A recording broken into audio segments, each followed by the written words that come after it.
All right, so oxidation reduction is the process of losing and gaining electrons. So just like when we perform acid-base chemistry, we're transferring a hydrogen from one thing to another thing. That's a proton. That's proton transfer. Here, with oxidation reduction, we're looking at electron transfer. Where did the electrons go from one thing to another thing? So we know that magnesium, it's a metal, it will lose electrons, right? Well, it doesn't just lose electrons. If I have magnesium sitting here on the table, it's not just losing electrons, right? Something needs to force it to lose electrons. So what types of elements would force magnesium to lose its electrons? Would another metal force it to lose its electrons? No, because it wants to lose electrons also. So what type of element wants to gain electrons? That's going to force magnesium to lose its electrons. So, okay, some of these non-metal gases, right? So these non-metals, they want to gain electrons. So in the presence of a non-metal, magnesium will lose its electrons. Okay? And it will become oxidized. That's what we call oxidized. Okay? So oxidation is the loss of electrons. So metals become oxidized. They lose electrons. So just like sodium here, it's a metal.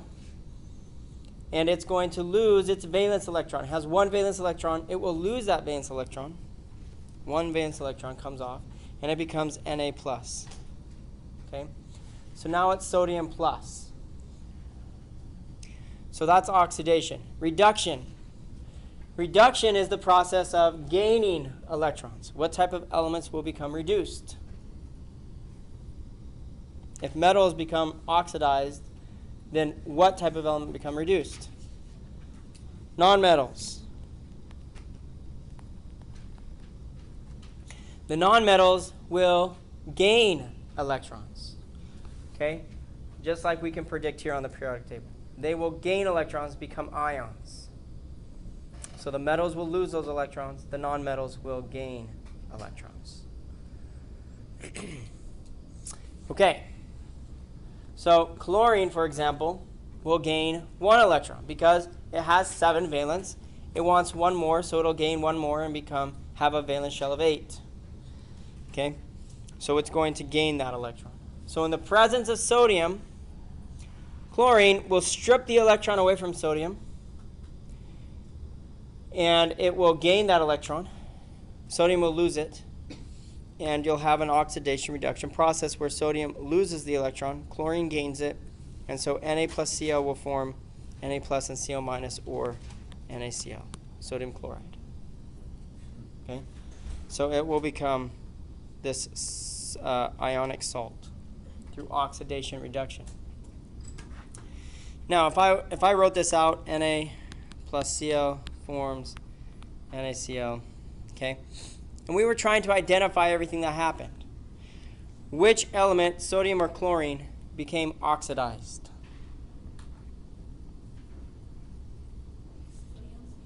Sodium is oxidized. So chlorine was what? Reduced. So this is what you guys are going to be doing. You're going to be identifying what was oxidized and what was reduced. That's your challenge. That's what you're going to try to do. I want to understand what was oxidized, what was reduced in this chemical equation. Because over here, the charge is 0. Over here, it's Na plus and Cl minus. So we can predict what happened. Na plus means I lost an electron. Cl minus means I gained an electron. Okay? And so sodium was oxidized because it lost electrons, and chlorine was reduced because it gained electrons. So oxidation is loss. Reduction is gain. Oil rig. That's going to help you remember what we did. Okay? Whether it was oxidized or whether it was reduced. Oxidation is loss, reduction is gain. Oil rig. Okay, so when you're trying to identify what was oxidized, you simply need to remember oxidation is loss of electrons, and then I look at my charges from one side to the other side and determine which thing was oxidized, and then which thing was reduced. Okay? Now, if sodium is oxidized, what caused sodium to become oxidized? Chlorine. So therefore, chlorine is the oxidizing, come back, is the oxidizing agent.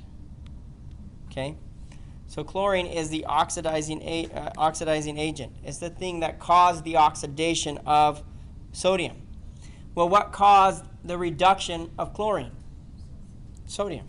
Sodium is the reducing agent.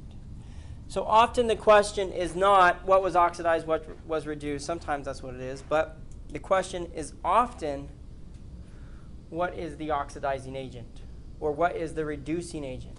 So you have to figure out what was oxidized or reduced to figure out what the oxidizing or reducing agents are. Okay? If you are oxidized, that means you are the reducing agent. If you are reduced, that means you are the oxidizing agent. Okay? Sodium was reduced. I'm sorry, oxidized. Sodium was oxidized. Therefore, it is the reducing agent. Chlorine was reduced. Therefore, it is the oxidizing agent. Okay? Okay, so this is what you're going to be doing, identifying those. So here's an example. This is rusting, okay, oxidation of iron. Okay, so you leave iron out in the atmosphere, and it goes from solid iron into a salt over time. That oxidation-reduction process takes time. Okay, it's a slow process. But certainly enough, if you leave iron in the presence of oxygen, that oxygen will act on that iron, and it will strip electrons away from it. It will gain those electrons. Iron will lose those electrons, and they will form a salt, which is corrosion. And then it just falls apart as a salt. Okay? That iron 3 oxide salt will just fall apart. Okay? So over here, the charge of iron is 0. The charge of oxygen, 0. Okay? So what does it become over here? What's the charge of the iron on the other side as the product? Not 2. Good. Where'd you get 3?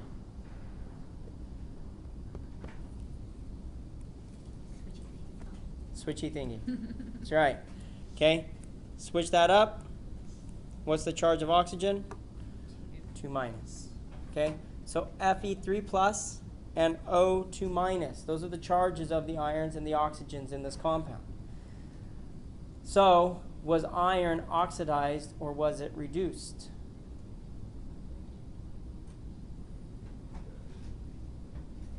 Did it gain or lose electrons? Let's start there. Iron gained electrons? Do metals gain electrons? No, they lose electrons. Metals don't gain electrons, they lose electrons. So iron lost how many electrons? 3. Oxygen did what? Gained those electrons. Okay? Oxygen gained those electrons. So, what was oxidized? What was reduced? If iron lost electrons, that means it was what? Oxidized. Iron was oxidized. Oxygen was reduced. So, what is the oxidizing agent? Oxygen is the oxidizing agent. What is the reducing agent? Iron is the reducing agent. Okay? So, that's what you need to do. That's basically what it is for oxidation reduction. Be able to identify what was oxidized, what was reduced in the equation, and then identify what is the oxidizing agent, what is the reducing agent. Okay? Now this one's more complicated. You don't have to try to figure out the oxidation numbers of this one, meaning the charges, okay? Because this is a covalent compound, right?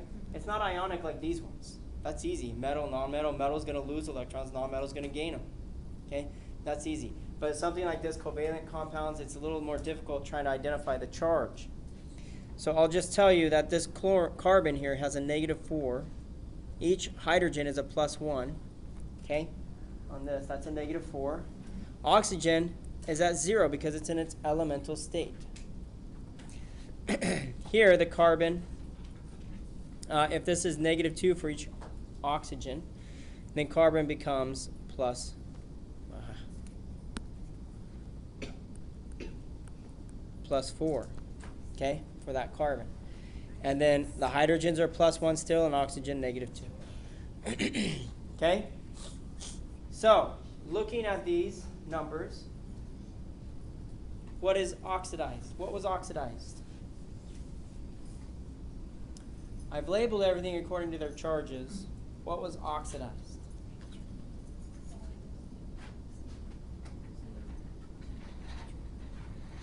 Just tell me the element that was oxidized.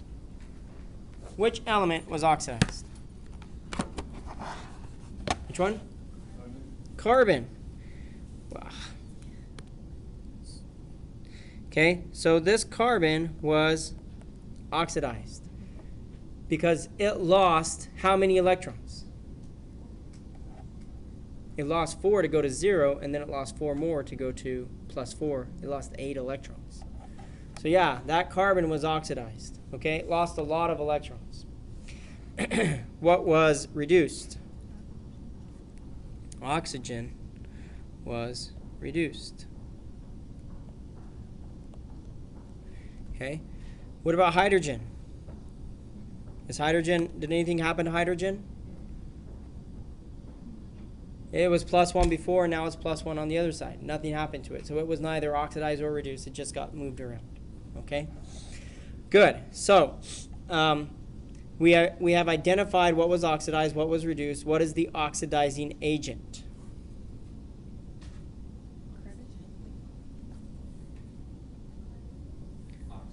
Oxygen. Because oxygen was reduced, right? So that means it's the oxidizing agent. Okay? What is the reducing agent? Good. It's the reducing agent. Okay? Because it is the thing that caused the reduction of oxygen. Okay? So here, carbon is oxidized, therefore it is the reducing agent. Oxygen is reduced, therefore it is the oxidizing agent. Okay? So it's just the opposite agent of what you are. Okay? You're a double agent. Okay, so let's look at some applications of oxidation reduction. Okay. So probably the one that you're most familiar with is bleaching. Bleach.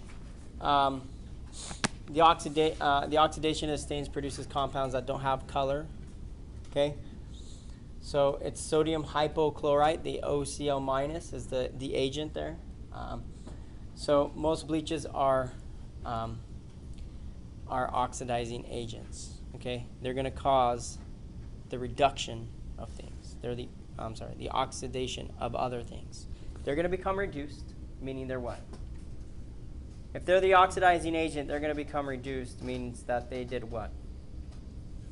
They gained electrons. So we have two nonmetals here, oxygen and chlorine. They're both very electronegative, and they're going to gain electrons. Okay? They're going to strip electrons away from stuff. And then that stuff is going to become colorless. Okay? And so it oxidizes it. This is probably one of my favorite oxidation reduction processes because it keeps us alive. Okay, respiration. So you have glucose. You eat the sugar, and it gets in your bloodstream, and then your cells take in the glucose. They slap a phosphate on it, glucose 6-phosphate, to make it so that there's uneven concentrations inside and outside the cell. Otherwise, you couldn't bring more in. But as you keep making glucose 6-phosphate, the concentrations on the other side of the cell are uneven, and so you can keep bringing it in. Okay, so that's pretty ingenious, but I didn't make it up. Okay, so you have the glucose 6-phosphate. It goes through glycolysis, right? And then you make some acetyl-CoA. Acetyl-CoA goes into the Krebs cycle, and you're making NADH, FADH plus, all this, right? And those have these hydrogens, these positive hydrogens that are shuttled to the electron transport chain. Okay? At the electron transport chain, those hydrogens are released, and they go up into the intramembrane space of the mitochondria. They build up a hydrogen H+ ion concentration in that membrane space. So you have this really strong H+ ion concentration there. And as you do that, as the hydrogen comes off, you release electrons. Okay? You release electrons into the cytochromes. They're these proteins that have metals and things in them. Okay? And those electrons can get passed from one thing, from one cytochrome to another one in the electron transport chain. So what is causing that electron to go from one metal protein to another metalloprotein? Well, there's something, it's like a wire. It's like having a wire. And at the end of the wire, there's something that's craving electrons. It wants electrons. What do you think's at the end of a wire in your body that, what type of elements want electrons? Metals or nonmetals? Non-metals. So there's a non-metal basically at the end of this electron transport chain that's craving electrons. What do you think that non-metal is? Oxygen. Right? Oxygen is craving those electrons. And so those electrons are being drawn towards the oxygen. Oxygen is the final electron acceptor in that electron transport chain. And it craves it. So those electrons are being passed down because that oxygen wants those electrons. And so it'll combine with that oxygen. It'll make O2 minus. And as those hydrogens, remember those hydrogens? As those hydrogens are pumped through the ATPase, which is it's like a motor. You should see that thing. It's amazing. Okay, it's a pressurized motor, high pressure concentration of H+ being pushed through this motor. It's spinning the motor, and as it's doing that, it's slapping phosphates onto ADP, making ATP. And then so you're making all this ATP, and those hydrogens then come to the oxygens, and you get oxygen plus 2 hydrogens come, and they form what? They form water. That's the byproduct of this respiration process.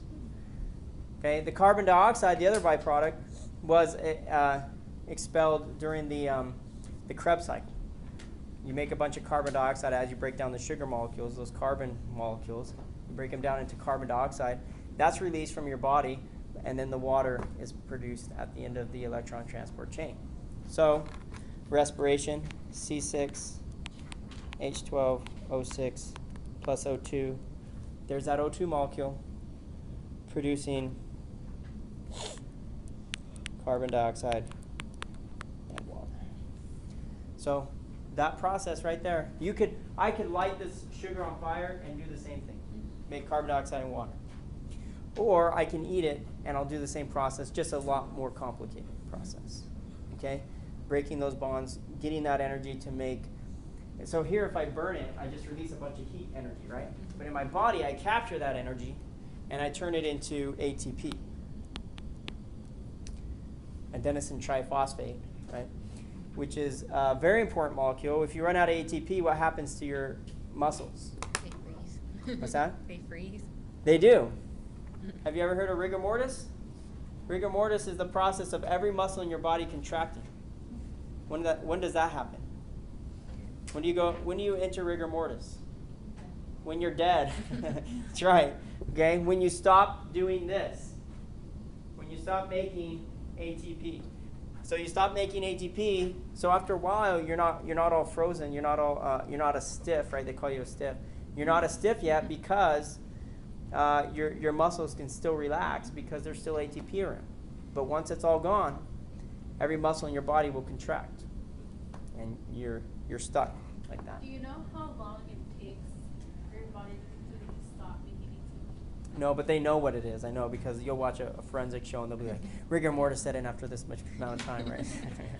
So they'll, they can use that to gauge how long the person's been dead, right? So, yeah. So, but yeah. So that's oxidation reduction. That's an important process. Metabolism, also breaking down molecules into smaller pieces by enzymes. They undergo a lot of these processes of just that simple process of transferring electrons. Okay. Okay. So other ways that you'll notice oxidation reduction occurring is through two metals. Now these metals aren't going to combine. They're not going to combine in a way that they form a compound. But if you take two metals and you connect them together with a wire, basically, and there's a source of electrons and an electron sink around them in a solution, then they will spontaneously move electrons from one of the metals to the other one. And that has to do with their, basically, with their reduction potential. Your reduction potential as a metal is your potential, or even as a nonmetal, is your potential to accept electrons. Do you have a stronger potential to accept an electron than another metal? If you do, then those electrons will be passed from the one that craves the electrons more from the one that doesn't want them as much. Okay? So here we have two metals. Look at this metal, zinc. This copper is an ionic state. Copper 2+. Okay? Look what happens over here. Zinc becomes the ion. What did it do? Did it lose or gain electrons? Lost the electrons. So it was oxidized or reduced? Oxidized. Oxidation is loss.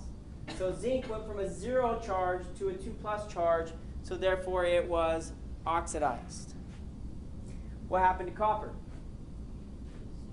It gained the electrons, went from 2+ to 0, and it became copper solid. So here I have a solid piece of zinc. I put it in a solution of copper 2 nitrate, let's say. So there's copper ions in there. Those electrons will be passed from the zinc to the copper. The copper will start to precipitate out as a solid, and the zinc will begin to dissolve. Now, you might remember in a lab that we did a long time ago, the beginning of the semester, okay, if you're taking lab, we took some copper beads and we dropped them into a solution of silver nitrate. Okay? So we took the copper solid and we put it into with silver plus, because those silver ions are positively charged. Okay? So what happened when we did that was the silver came out as a solid and the copper began to dissolve into copper ions. And the solution began to turn blue. And it started having, instead of the copper beads started to get this film that started to build up around them. As the copper would dissolve, the silver would come out and coat the copper. And you would see that silver. Okay? And it would come out pure silver. So if you knew a source of silver nitrate, so somewhere in the world you find some pool of something that has all this silver nitrate in it. And you're great. All you do is drop some copper in there, copper wire from Home Depot, and it's just pure silver coming out, right? So this is what they want to do in the oceans. There's all this gold dissolved into the oceans, and they just want to get all that gold out.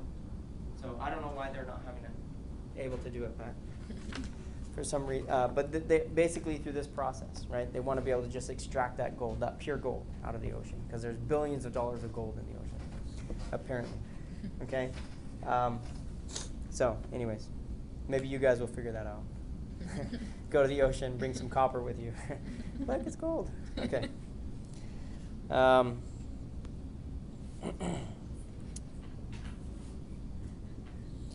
Okay. All right, so we call this a voltaic cell, okay? So you could actually connect these if you put actually the zinc and the copper in two separate containers. So you have a piece of zinc and a piece of copper, and then you have them in solutions of like zinc nitrate and copper nitrate. So you have the ions surrounding it as well. And then you could connect a wire between them. Because before, when I just stuck it in the solution, I can't connect a wire between the solution and the metal. But if I separate them, I can connect a wire. And I can actually measure the conductance of electricity that's occurring because it will actually spontaneously pass those electrons across. So, well, here's the first example where we take the zinc and put it in the copper nitrate solution. I never get this picture because copper ions are blue, but they made the zinc blue and the copper orange. So, whatever. Okay? So, here, you can't see it very well. It's really fuzzy. Let's see if I can make it a little bit. Okay? So, here we have the copper is ionic, and it gains the electrons from a zinc molecule, and it starts to coat that zinc, and the zinc ions are starting to come off because they're beginning to dissolve as ions. Okay, and so you can see here, it's just the zinc, and then all of a sudden you get all this copper building up around the zinc, and the zinc you can't see it, but it's dissolving into solution. So this is what I was talking about by separating.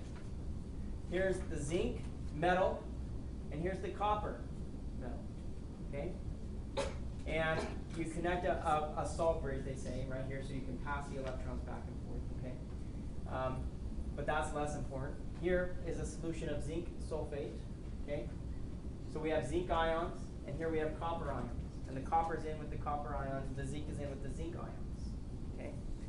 And as zinc is oxidized, okay, those electrons will get passed to copper. Copper will become reduced, and you'll start to get a buildup of copper ions around the copper electrode. So it'll start to build up bigger and bigger, fatter and fatter, and this one will begin to dissolve.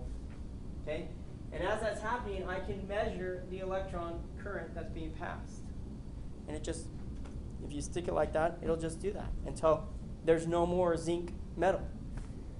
It would stop then. Once all the metal's gone, or all the copper ions are pulled out of solution, one or the other, it would stop conducting electricity.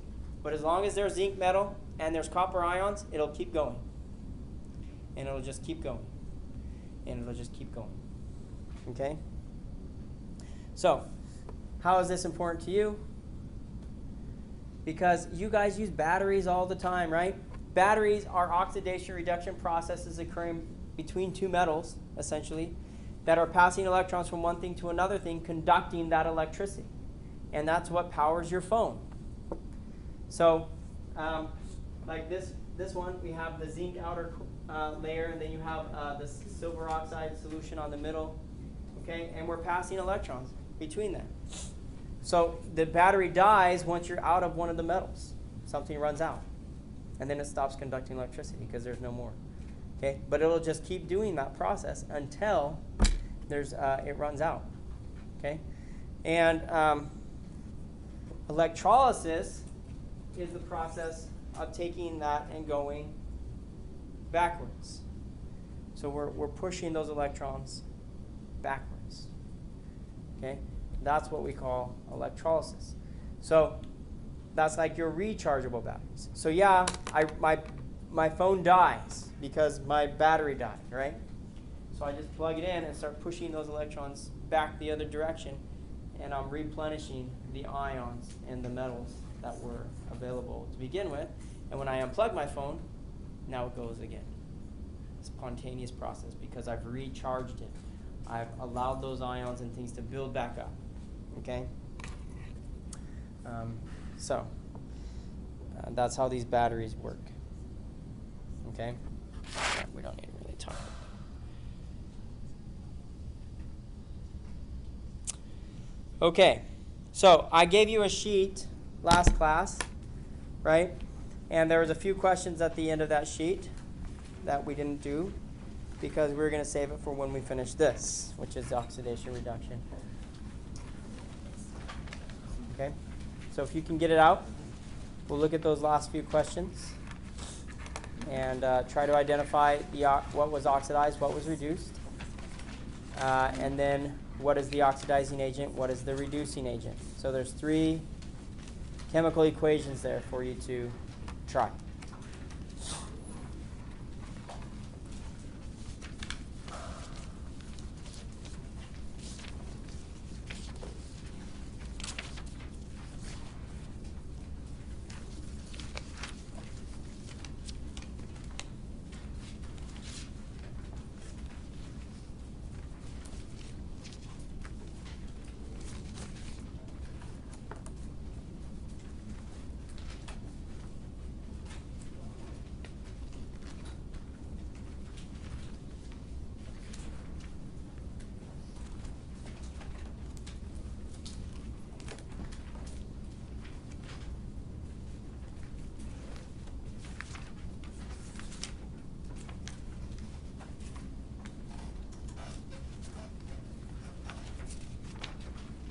I do have a couple.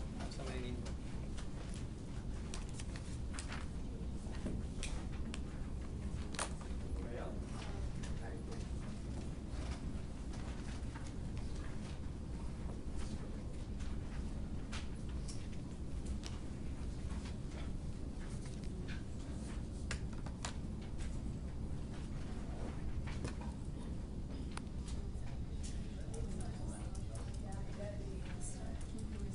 Okay. Let's see here.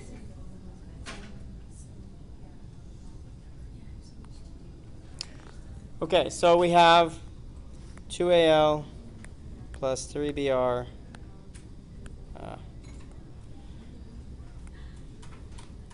produces Al2Br6. Okay? So these all start at a 0 charge. Whenever you're by yourself, you always have a 0 charge. Okay? The charge of Al over here is 3 plus and 1 minus for Br. Okay? So these are the charges. So here, Al lost electrons. It went from 0 to plus 3. So it lost electrons, so that's oxidation. And this one's reduced. Okay?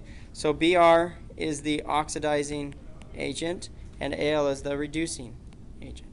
Okay? Most of you did pretty good on that one. Okay? So let's look at the next one. Fe2O3 plus 2Al produces Al2O3 plus Fe. Okay? All right. This is actually a cool reaction.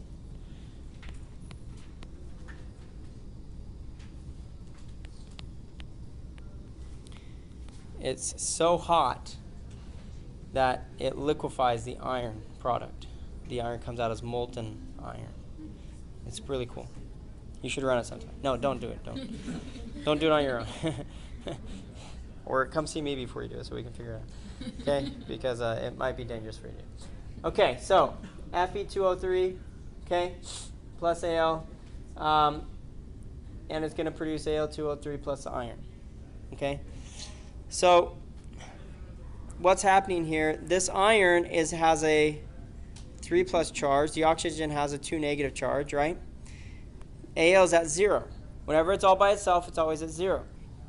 It goes to Al 3 plus and O2 minus, okay, and iron 0. So these are the charges. Whenever you're by yourself, you're always 0. So Fe goes from 3 plus to 0. So what does that mean? Did it gain or lose? 3 plus to 0 is gain. So it was reduced. Okay? Al went from 0 to 3 plus.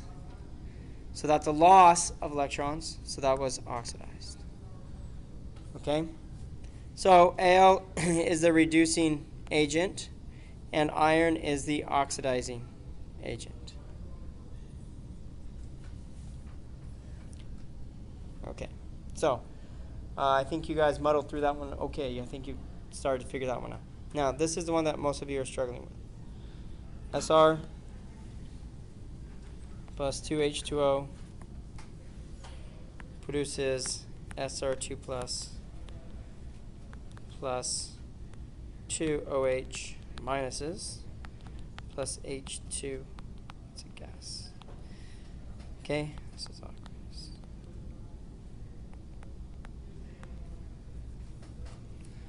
Solid, liquid. Okay, so here, strontium in water is going to produce strontium hydroxide plus H2 gas. Okay. So here, strontium has a charge of 0, right? It's all by itself. Over here, it has a 2 positive charge. Now, if I look at water, oxygen has a -2 charge. Hydrogens have +1 charges. Okay. Over here, hydrogen also has a +1 charge and a -2 charge on the oxygen. That's where the -1 charge gets left over. Between the hydrogens and oxygens of this water molecule to this hydroxide, did the charges of hydrogen and oxygen change? No, they didn't change. So hydroxide has nothing to do with this. It wasn't oxidized or reduced. It just lost a hydrogen. Okay? So it wasn't oxidized or reduced.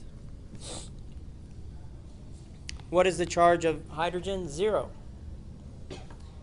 So some of the hydrogens here were +1 and they went to 0. Okay? The other hydrogens and oxygens came here and they just stayed the same. Right? So you lost 1 hydrogen off of a water molecule. And then you lost another hydrogen off of a water molecule. And you produced H2 and 2 hydroxides. Okay? So the hydroxide didn't do anything. It's just not part of this oxidation reduction process. Was strontium oxidized or reduced? Oxidized. It lost electrons. Hydrogen went from +1 to 0. Was it oxidized or reduced? Reduced. Okay? So strontium is the reducing agent and water is the oxidizing agent. Okay. That's how I would label these. Okay? All right, any more questions about that? Yes? I have a question. So, like, I noticed on both of the examples, like, on the second one, when you wrote iron, on the second part of it, you didn't put the 2 in front of it. Is there a reason why? Oh, it should be. It just didn't balance it. Yeah. Oh, okay. I was just confused. Did I do that on both cases? Yeah, on the first one, you did it with bromine. Bromine? Yeah. I was just like, is there a reason why you did it? Okay. No, there's no reason. I didn't,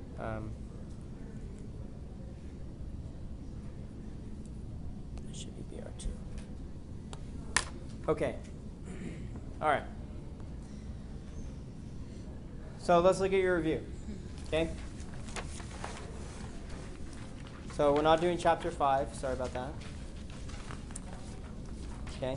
We're going to start, it'll be chapter 6 and 7 will be this test. Okay?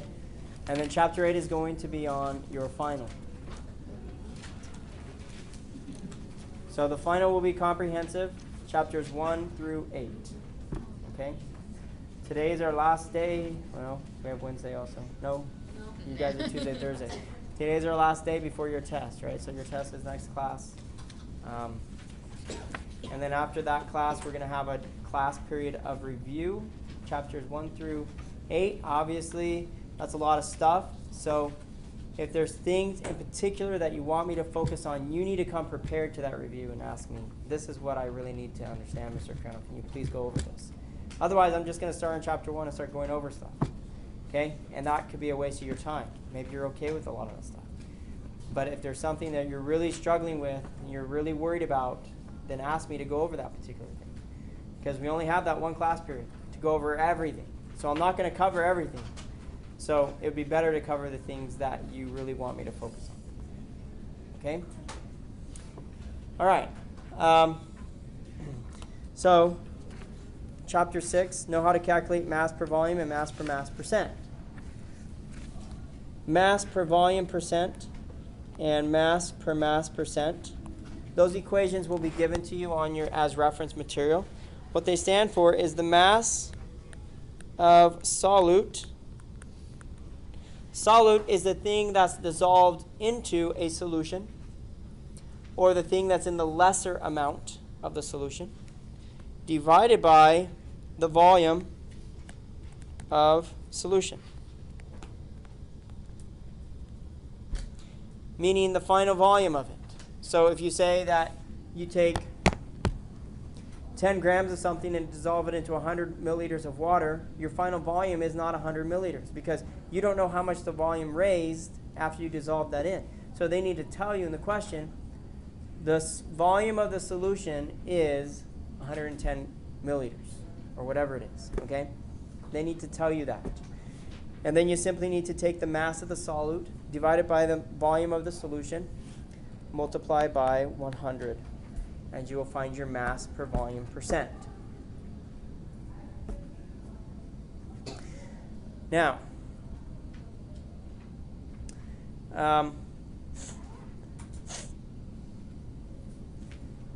the other way this question could be asked is how many grams of a solute are dissolved into a 13.5%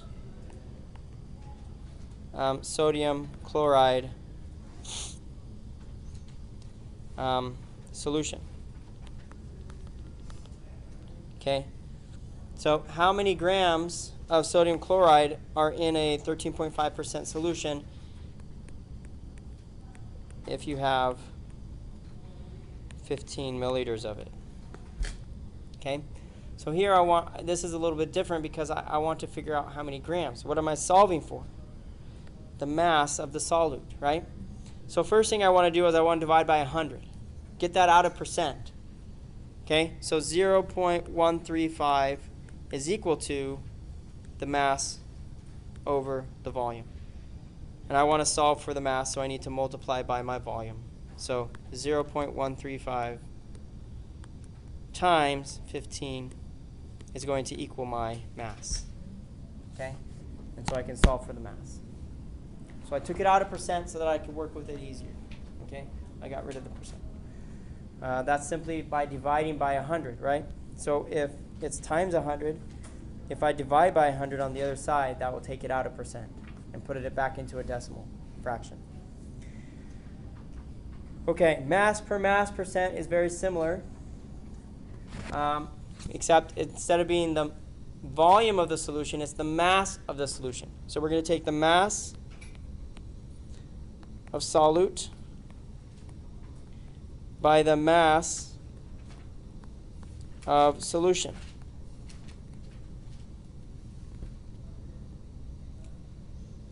Okay, so the mass of the solute by the mass of the solution times 100. So if you have 5 grams of platinum and 10 grams of gold, what is the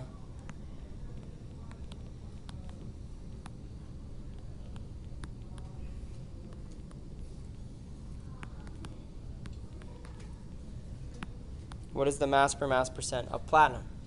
Okay, so how am I going to set this up? What goes on top?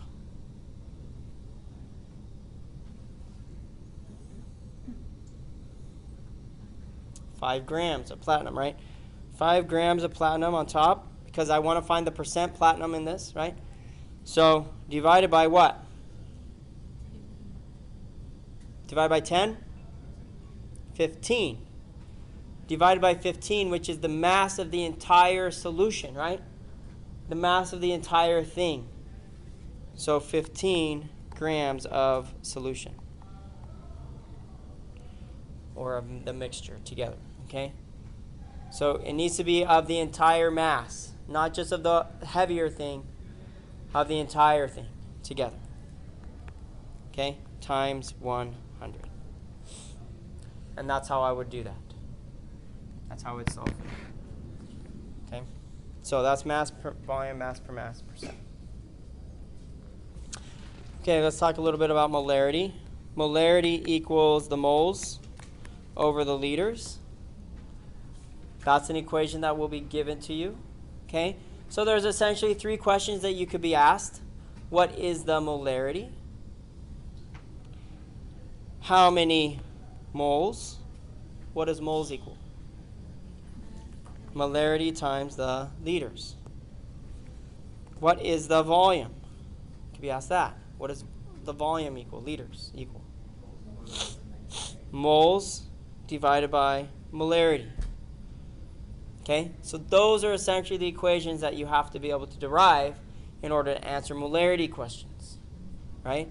What are the moles? How many liters? Or if it was milliliters, you would solve for the liters and then solve for the milliliters. What if I was solving for grams? Which of these equations would I use?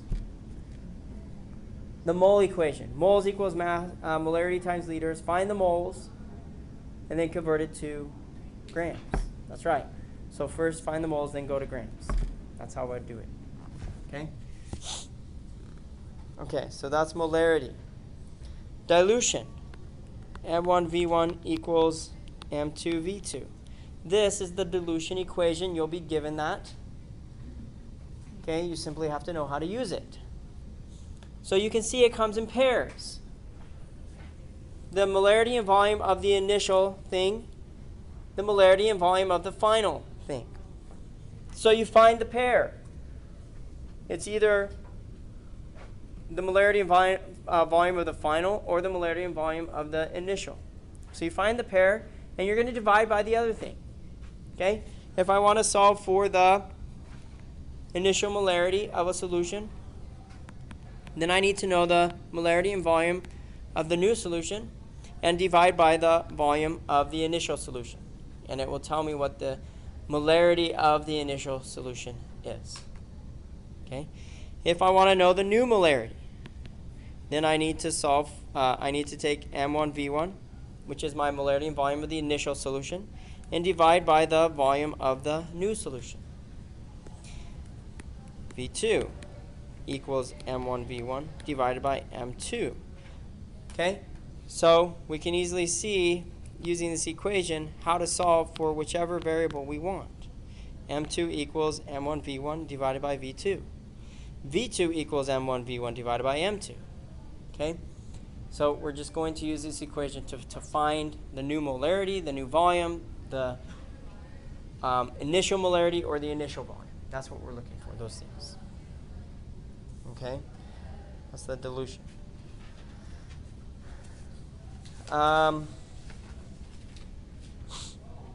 So colligative properties are properties that change due to how much there is, not on the identity of the solute.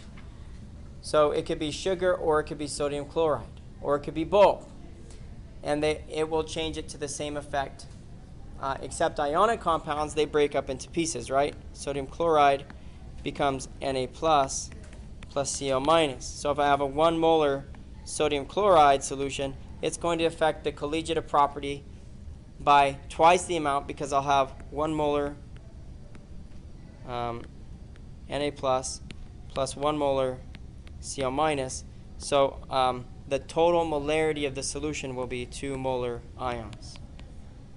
Okay? I'm going to have 2 molar of ions. If it was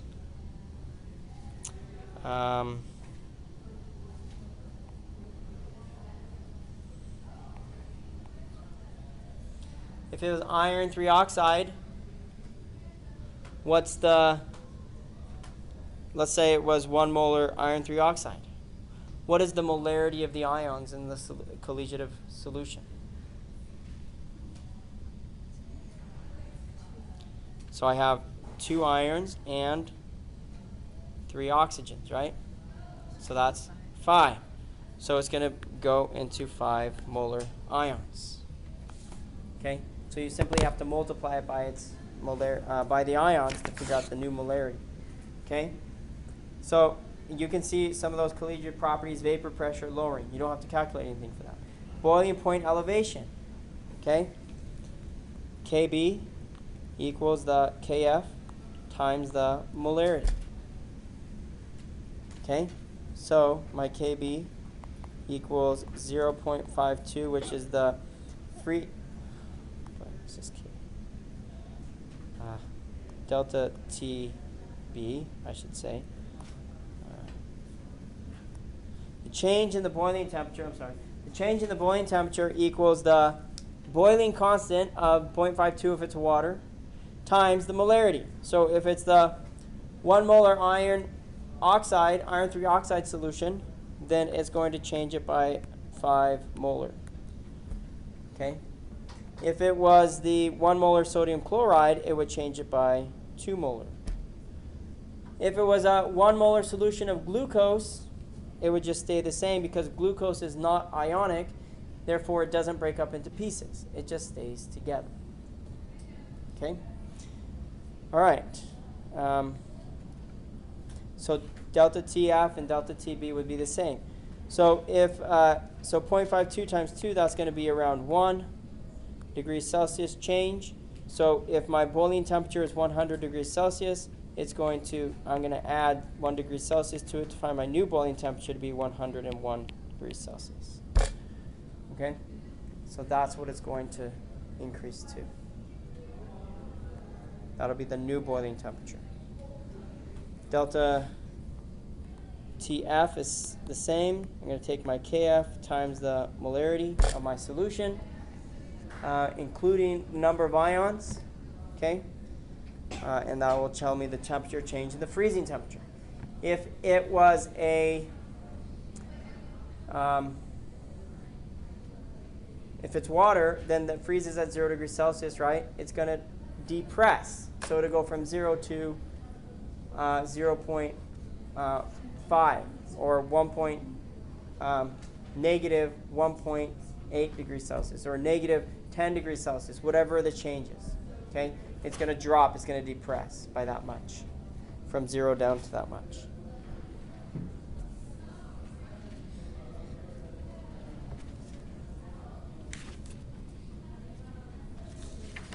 Okay, osmotic pressure equals mRT. Simply the molarity. Don't forget, you have to calculate the number of ions for the molarity times R, which is 0.0821 liter atmospheres over Kelvin moles. It's R. And your T here, temperature, has to be in Kelvin. So if it's in degrees Celsius, convert it to Kelvin to use it.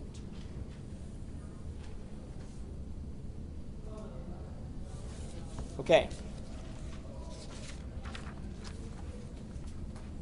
And then is a cell going to shrink or shrivel based on the amount of salt inside or outside of it?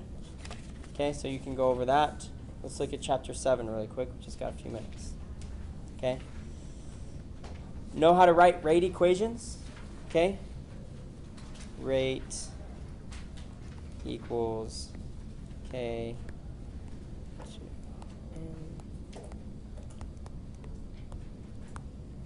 If they don't tell you what the order is, you can't write it. If they do tell you, then you can. So this would be the correct rate equation for this reaction that you see above there for number 1. N2 plus 3H2 gives me 2NH3. You cannot write the coefficients as the orders if it's rate. When do I use the orders as my coefficients as my orders? In equilibrium, not in rate, only in equilibrium.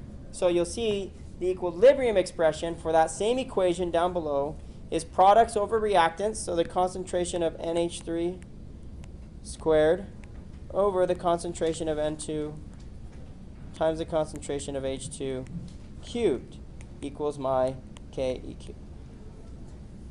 Right? So that's how I'm going to calculate my equilibrium expression here. Okay? And then you would need to be able to know how to calculate that, just like I gave you some numbers there in example 3. I gave you the concentrations at equilibrium, and then you put them into this equation, and you'll be able to calculate the KQ. Okay? Entropy.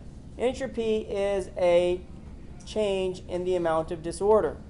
So if it becomes more disordered, it's an increase in entropy. If it becomes less disordered, it's a decrease in entropy. Okay? And that's how you describe it. The entropy has increased or decreased, positive or negative. Okay? Know how to use Q equals MCAT? Q equals MCAT to calculate Q, the heat energy. So we did a worksheet on that, so make sure you're familiar with how that worksheet, we go back over that, make sure you can look at those equations. Calculate Q is the joules energy, okay? M is the mass. Delta T is T final minus T initial. And C is the specific heat. You would be given that. You're always given that, okay? The specific heat of your solution is a constant that you'd be given.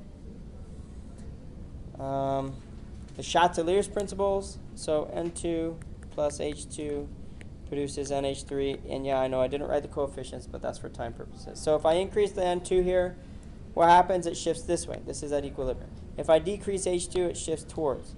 Okay? So anytime you increase something, it shifts away. Anytime you decrease something, it shifts towards. Right? Increase shifts away. Decrease shifts towards. Okay? It's always that. Okay? So that's the Chatelier's principles. And I gave you a few examples there to look at.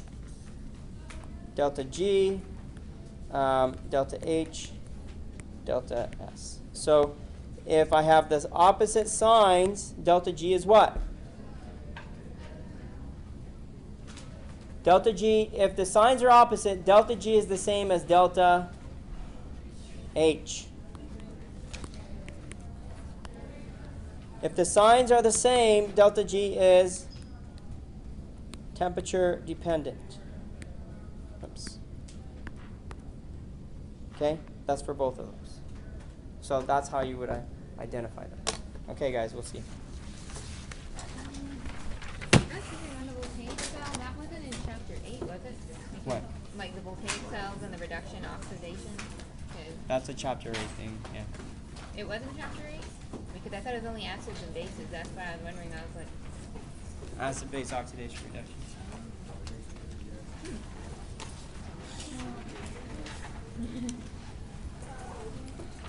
But certainly the acid-base stuff is the main focus of chapter 8.